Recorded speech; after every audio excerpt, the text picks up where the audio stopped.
Senators pass a measure to prevent doxing. The House hears a bill limiting the governor's reorganization power, and a discussion on pensions on day 38 of the 2020 Kentucky General Assembly in regular session. Thank you for joining us tonight for Legislative Update. I'm Casey Parker Bell. In January 2019, a Covington Catholic high school student made national headlines when a video surfaced that showed then 16-year-old Nick Sandmann standing face-to-face with Native American activist Nathan Phillips. That clip went viral and resulted in a range of accusations and threats against Sandmann and his family. Additional videos showed the interaction in a different light. Sandmann said he had been trying to defuse what had become a tense situation between the pro-life students, Native American activists, and another group marching on the National Mall that day. A new bill before the Kentucky legislature seeks to protect minors from what Sandmann says he experienced after that video went viral. It involves a practice known as doxing, or revealing identifying personal information about a person on social media or other internet platforms. Senator Christian McDaniel is the sponsor of Senate Bill 182. When someone publishes personally identifying information on a minor, that being first and last name, social security number, date of birth, home or physical address, email address, phone number, financial account information, biometric data, and school and employment locations. And if the person intentionally disseminates that information and the dissemination leaves the minor in reasonable fear of physical injury, the person is guilty of a Class A misdemeanor. In the event that the minor actually becomes injured, it becomes a Class C felony, and if it results in the death of a minor, it becomes a Class B felony. Further, it provides for damages in the event of this on a civil level. And while this doesn't do everything that everyone would like in this situation, it is a simple, common sense step to say you can disagree with someone. You can call that person whatever you want. You can put your own opinion, but you don't have the right to use online platforms to attempt to harass someone with a real fear of bodily injury because you're giving out their home address, where they go to school, and inciting people to go and to do damage to them, to their family, to their property. Louisville Democrat Morgan McGarvey opposes the measure, saying it won't reverse what happened to Sandmann and his family. He says it's too broad to help such situations in the future. This says that this bill, personal identifying information, it could be limited to the location of a person's school. That means if another kid posts a picture of one of their classmates online wearing a school t-shirt, they have published personally identifying information. If there's a loss of $500 to someone in that person's household or more, it could result eventually in a felony. Those damages aren't even qualified. That could be attorney's fees that go into such an action. While that might not be the intent of this bill, that is how the bill reads. And when we're talking about this type of serious matter and offense, we need to be precise with the language. This bill goes too far, and I vote no. Senator Will Schroeder of Wilder said complaints about the legislation being too broad are unfounded. You have to look at each element, and the senator from Kenton has done a good job. It's not just enough to identify a person.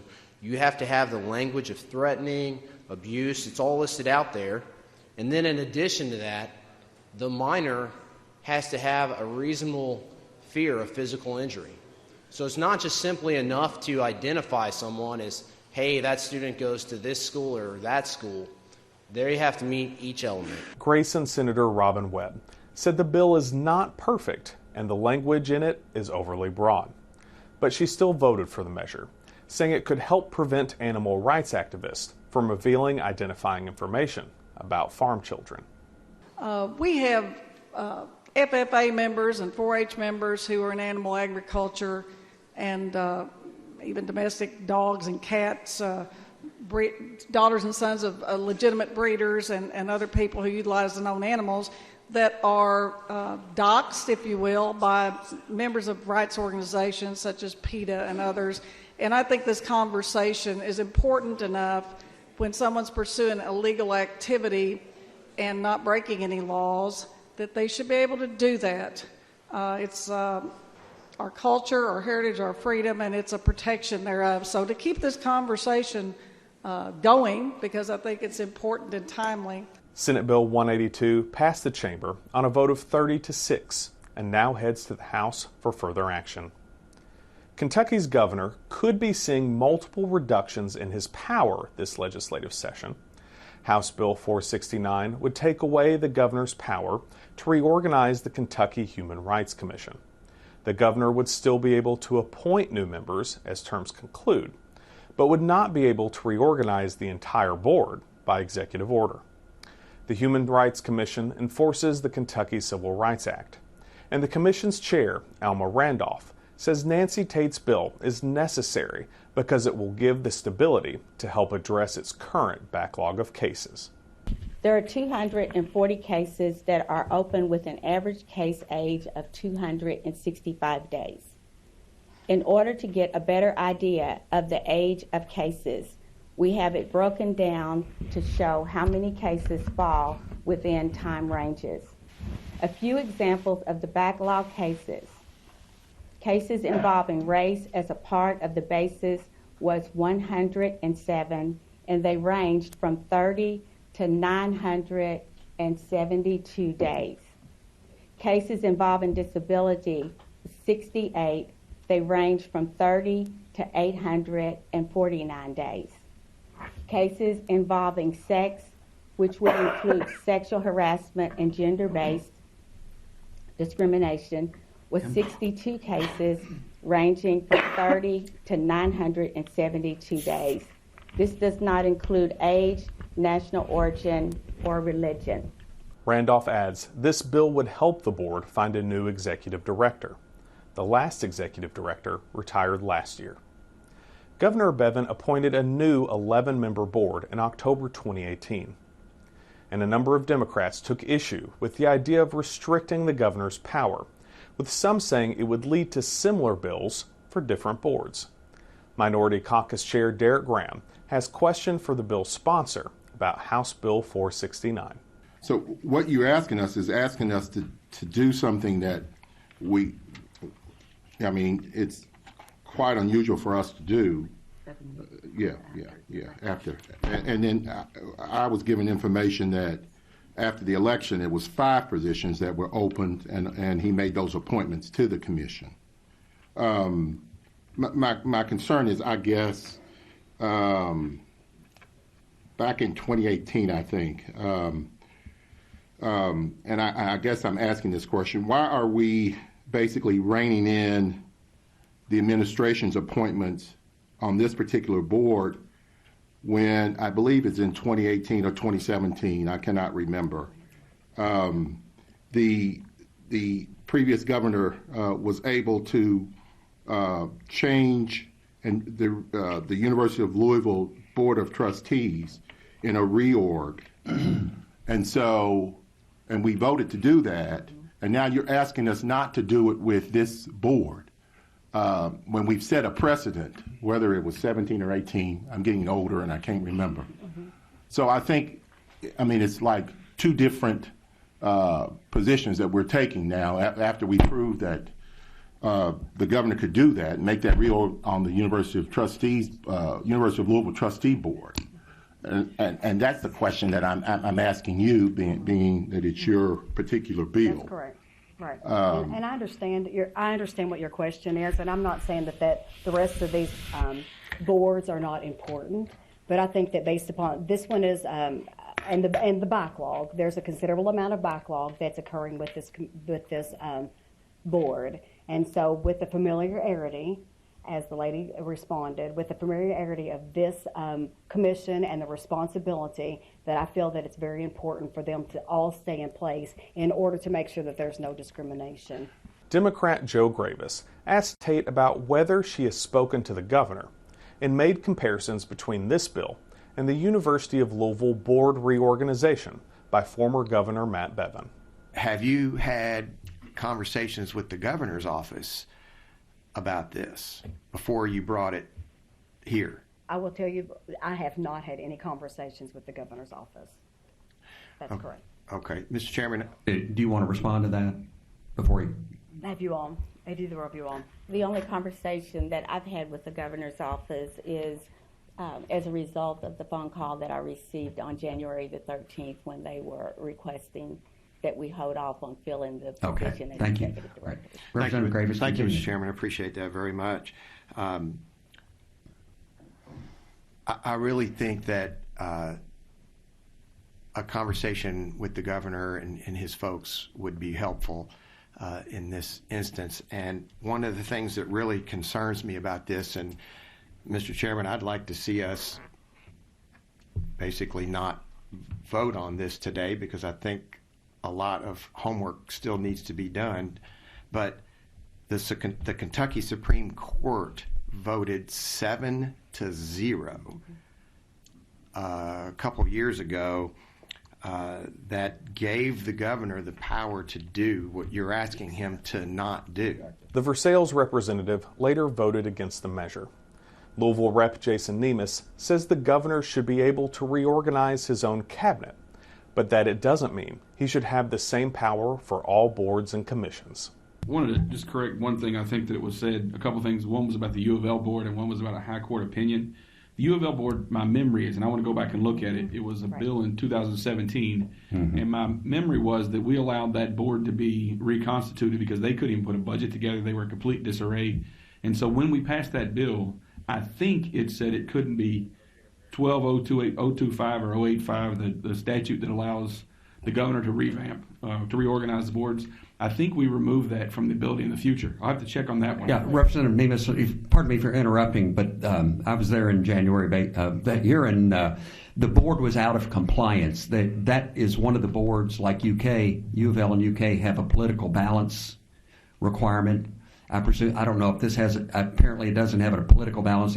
Perhaps it has a racial balance, but nonetheless, I presume we're not out of balance in any way with the statute. Right, and Mr. Chairman, I remember that the U of L board had 0 minorities or 0 African Americans on it. It was also out of balance there. But the last point I'll make, just to correct the record, Mr. Chairman, this is not in contradiction with what the High Court said. What the Kentucky Supreme Court said in that case was the statute allowed it. Right. And what this bill would do was would be to remove that power from the statute book. So that was just interpreting that law. We would change the law, which is setting policy, which is what we do.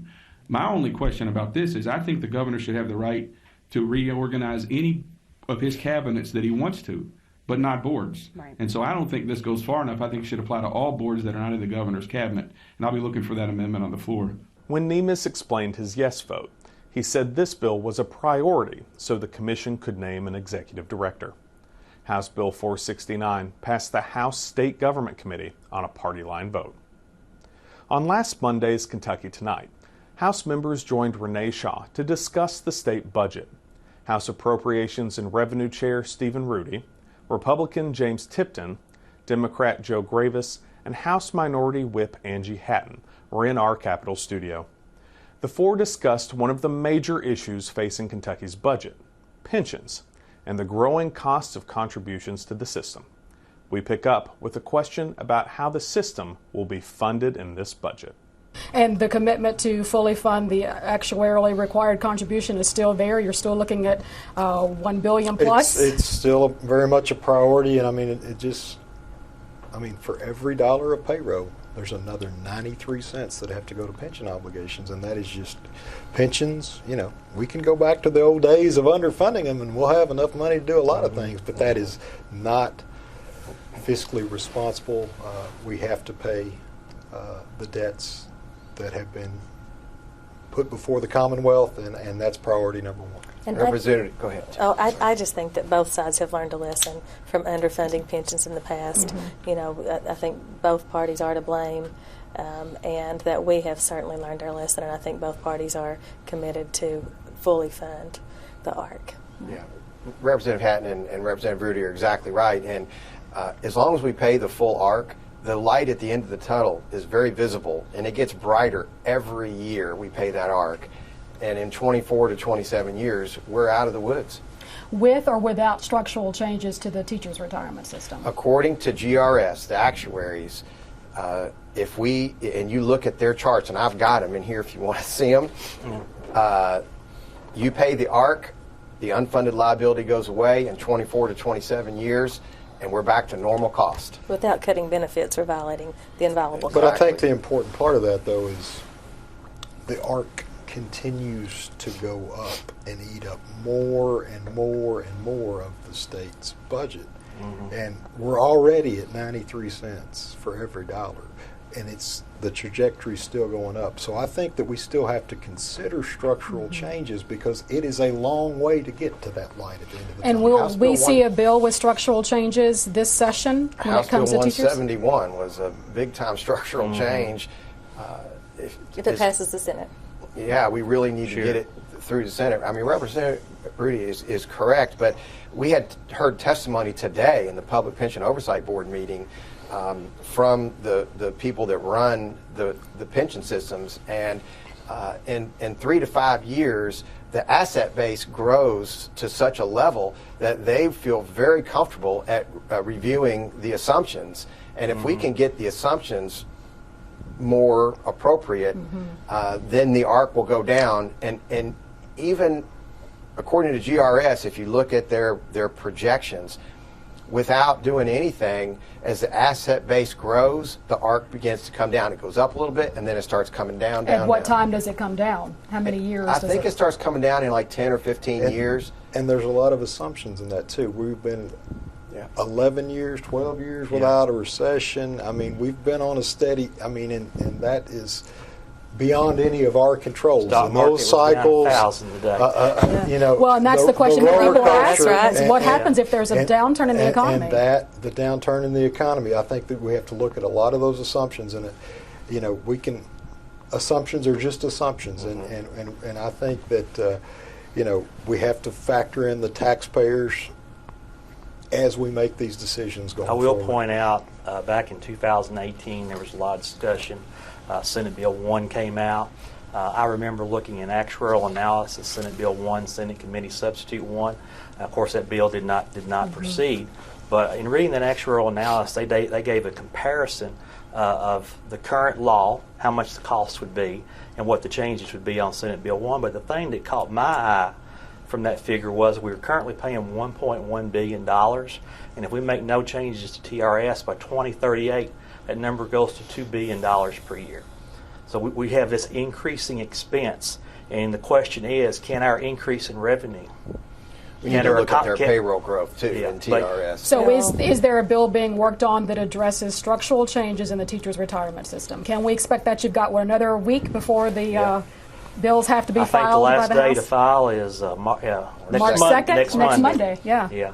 So there are discussions going on. Is that involving the KEA and these other stakeholders who have been pretty adamant in their opposition? Any discussion that would go on would involve every stakeholder. Okay. And Renee, I hate to totally shift subjects, but we have got to do some meaningful criminal justice reform. That's the other part that is eating up our budget to cage Kentuckians. And it is an area where we absolutely have to make changes. What we're doing isn't working.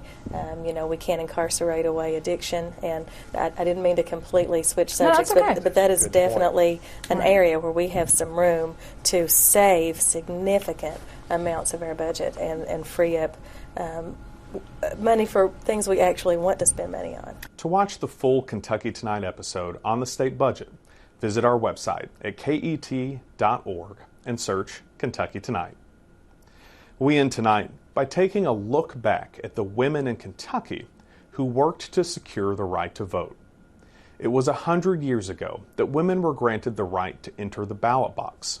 Suffragists fought for over 70 years before they received the right to participate in our democracy. Some of the most important women in the suffrage movement were from Kentucky, and our Abby Oldham visited locations across the state to see how these often overlooked women are being honored on the Votes for Women trail.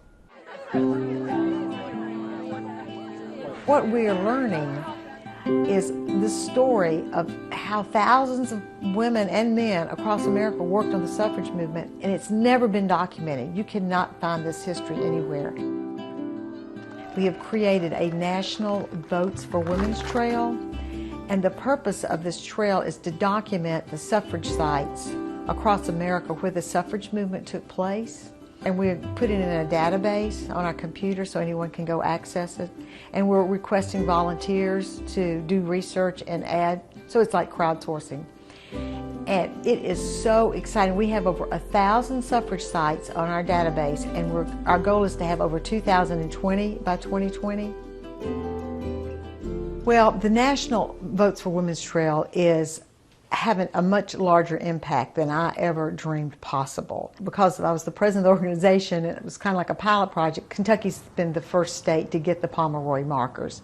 We got the first one for Susan Look Avery, who was the founder of the Louisville Suffrage Association and also the founder of the Women's Club of Louisville. We had the second one for Dr. Mary Britton, who is an African-American physician from Lexington, the only woman physician in Lexington. And she spoke in Danville at the St. James African American Episcopal Church in 1887 to the Kentucky Colored Teachers Association on why women should have the right to vote. And she was also really good friends with Ida B. Wells. Well, this church, which was built in 1884, was thrilled to know this history because they didn't know anything about Dr. Mary Britton there. And they just really appreciated that people cared. I mean, they treated me like I was giving them $1 million. I'm telling you, they're that happy that this contributions of this woman at their site, their church, was being recognized and people cared about. I guess I was so excited. I told my wife, and I said, I can't, wait to let the people know at church what's going on about this history. Just to know that this young lady, black African American, came and spoke on behalf of women's suffrage in that time era, really blew my mind. Because back then, a woman, especially a woman of color, is supposed to be quiet. But she, with wisdom, spoke. Then we put one up in Richmond, Kentucky at Whitehall for Mary Barr Clay. Mary Barr Clay was the oldest daughter of Cassius Clay, and she was brilliant. In 1884, she testified before the U.S. House Judiciary Committee on why women should have the right to vote. I think she was the first woman ever to be allowed to testify before Congress. And she was also president of some of the national suffrage associations. She brought Susan B. Anthony to Kentucky and other great leaders. So Kentucky was really a strong suffrage state for, considering the South. And then we had this one for Josephine Henry, and then the next one's going to be for Madeline Breckinridge, who was from Lexington. I feel a tremendous energy here in Kentucky. You've taken a lead in putting these roadside markers up. You're honoring a woman that, although she was a local figure, she also served as a national figure. And so it's an honor for me to come here and celebrate Josephine Henry, but also the fact that she was involved with the women's suffrage movement. She was involved with Kentucky's Marital Women and Property Act, and she was involved with the Women's Bible. So although she lived in this house right here, it's amazing. I get goosebumps to think that how she connected with my great-great-grandmother, who is Elizabeth Cady Stanton. Sing with the spirit that will help the cause along. Sing it as we ought to sing it cheerily and strong, giving the ballads to the lady. So to be in the power of a site, being in the front yard of Josephine Henry's home and feeling her presence and the threshold of her walking in and out the door, it's a very spiritual experience that she was a real person living in rural Kentucky and making a national impact. So it was really very touching for me to experience. But nationally, we have state coordinators in every state, and their job is to learn and document their history, and that's how it is working. So all the state coordinators are part of our national network of learning this history. The impact we're having on doing this research is adding to the body of knowledge of American history that's never been done before. We know who, Washington, the presidents and the great generals, but we don't know about this contribution that really added 50% of the population to be full citizens. That is huge. And it's relevant today. It's like, oh, who cares what happened, a long time ago.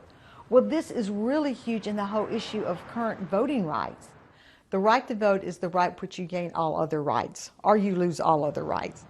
Well, my hope is that when people learn this history, that they'll be inspired to be actively engaged in their communities at whatever level that they feel comfortable with, and that they will want to learn more, to motivate them to learn more, and make them, really value voting rights and the importance and understand why it's up to everyone to be engaged. You just can't depend on other people to take care of you. It's your responsibility to be engaged and know what's going on and be an informed, active citizen. I've been doing this for 25 years and I do just absolutely love it, and I also do have the time of my life. That's another thing. The suffrage women, they had a really good time. This was not like, oh no, we have to write another. They had fun, and so we're having fun. We're going to have a good time. Let the good times roll. How can we stir it up again? What else can we stir up?